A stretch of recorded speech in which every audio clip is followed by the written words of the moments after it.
So a business plan is a way to convey ideas, and typically a business plan is for an investor.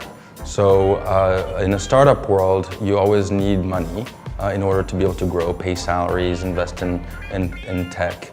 And so you're trying to convey to an investor what your idea is, why you're doing it, and how much money you're going to generate, how much money you need in order to start or grow, and what you're going to do with the money that they're going to give you. Business plans can also be used for other stakeholders. So you can use them to communicate internally to your management team, to your employees.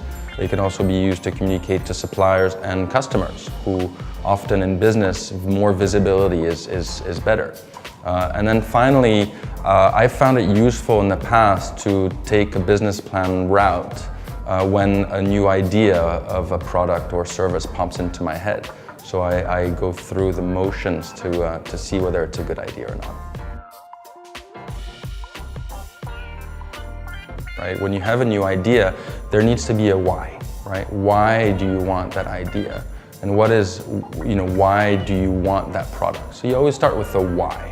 And then once you have the why and you have the answers to the why, then you can start thinking about the what. Usually an idea comes from a pain point. It comes from a problem, right? So that answers the why. And then what is it? Then you start thinking about the parameters and what goes into that new feature, product, service, idea, and how you're going to execute it. And then after that, there needs to be a benefit. So you need to be able to just quantify the benefit. It's fundamentally about being able to measure impact or to suggest impact and then measure it. There needs to be a good, valid, quantitative reason why you want to do something. So I mean, fundamentally, anybody who's going to be investing in you, they want to know why you're doing what you're doing. Yeah. So the first is to explain your product or your service or your idea. Starting with the why. What is the pain point that you're trying to answer? And then detailing what exactly your product is and how you're going to implement it. It's very important to always make sure that you're doing it for a reason that is passionate. Nadim was quite passionate about OJEKs and the situation of OJEKs in Indonesia, the fact that they had to wait on street corners and didn't have an efficient way of getting new orders. And he was also frustrated about his inability to get OJEKs fast and quickly. So it started with a why, a pain point on both sides. The second is, when you're building a business plan, you need to think about, is this idea big enough? So what is the total addressable market? How do I think about how big the market is and how much of that is addressable to my product? Once you have an idea and you've put some numbers behind the total addressable market, it's about thinking about revenue. How are you going to make money based on that total addressable market? So what are the volume drivers? In the case of Go-JEK, for instance, it's a number of rides at the beginning, and what are the price points, price drivers? So in the case of Go-JEK, again, it was a price per ride depending on the distance traveled. So that's very important. Investors really want to know how you're going to make money. And then finally, a business plan, also very important, is you need to focus on how much money you need, what you're going to use that money for, so the use of proceeds, and then finally the management team. You need to spend a lot of time on the management. Who's your management team? So you need to realize that professional venture capitals, professional VCs, professional private equity firms go through a lot of ideas. They receive tens, if not hundreds, of business plans on a monthly basis. And so they want to get to an idea very quickly of what the company is going to do. So I think the format is actually quite important in a business plan. You want to have it so that there's an executive summary section at the beginning. So in the space of 2-3 slides or one pager, an investor has an idea of why you're doing what you're doing, what the product is, and who the management team and how much money you need. That's very important. If they're hooked, if you manage to hook them, then they'll continue and they'll go through the second section, which is the detailed section of your entire plan. Yeah.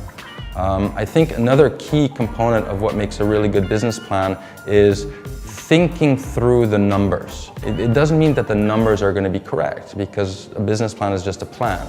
But having thought through the numbers will give an investor who's going to give you money, is going to make an investor more comfortable in knowing that you're thoughtful and your approach is quantitative. That's also very important. And then I would say other things are quite important in terms of not being too technical or too acronym based, and making sure that whatever you're saying can be understood by almost anybody. I think those are key success factors of a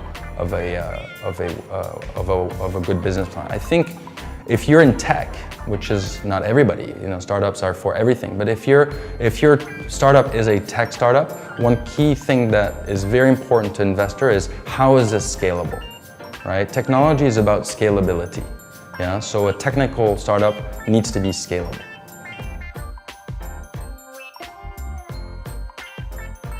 That's a good question. I think, the first one is from a format point of view. You should pitch it.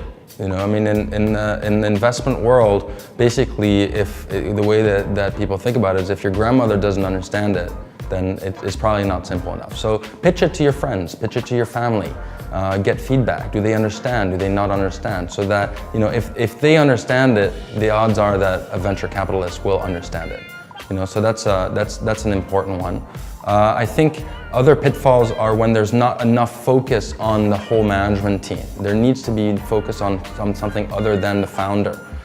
There needs to be a management team, and I've seen in the past people who just focus on themselves and the co-founders, but not enough on the whole management team. And a VC is going to want to know that whatever money is given is well invested, and execution is well done, right? You need to have execution is difficult everywhere. It's very important to have that.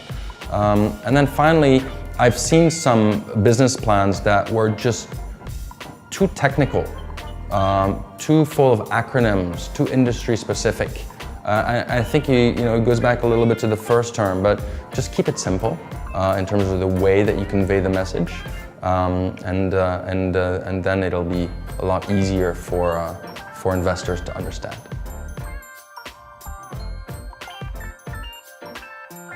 Number one, I think was again the why. I think that being able to resolve a pain point the way that we do, which is enabling cheap and convenient transportation, cheap and convenient food delivery, was extremely attractive to me. It was a pain point for me, so that was something. And I think what I really like about GO-JEK in general is there's a view that in order for us to be successful, which is to please the consumer, we also need to have a very good relationship with the service providers. And so we spend a lot of time thinking about what the service providers need, how we can help them, and that's, I think, is a win-win type of approach that is extremely attractive. So we help drivers, we help service providers, for Go Live, massage, glam, auto, and clean. So that was very attractive. Those two were very attractive to me. Yeah, and I think another thing which is very important is if you fail, just get back up and try again. I don't think that there are extremely few entrepreneurs that have succeeded on the first try. And even Nadim, it was not his first idea. And so just, you have to get back up and you have to try again. And the life of an entrepreneur is difficult. So you need to love it. But if at first you don't succeed, try again.